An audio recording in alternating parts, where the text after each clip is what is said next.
আজকে বাজার থেকে নিয়ে এসেছিল এরকম বড় বড় জ্যান্ত পুঁটি মাছ। আর এইসব মাছ বাজারে উঠলে কিন্তু লোভ একদমই সামলানো যায় না। তো সেই পুঁটি মাছেরই আজকে একটা রেসিপি করব।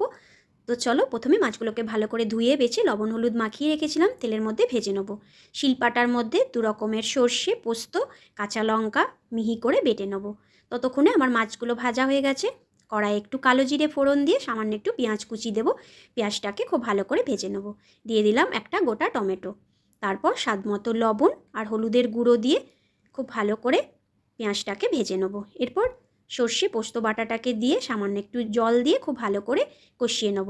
মশলা কষিয়ে এলে আর একটু ঝালের জন্য লঙ্কার গুঁড়ো দিয়ে দিলাম। খুব ভালো করে মশলাটা যখন কষে আসবে সামান্য একটু জল দিয়ে ভালো করে ফুটিয়ে নেব। নামানোর আগে কয়েকটা চেরা কাঁচা লঙ্কাও দিয়ে দিলাম। আর ভেজে রাখা পুঁটি মাছগুলোকে দিয়ে ওপর থেকে ধনেপাতা ছড়িয়ে এই পুঁটি মাছের ঝাল কিন্তু খেতে দারুণ লাগে। একবার বানিয়ে দেখতে পারো এইভাবে।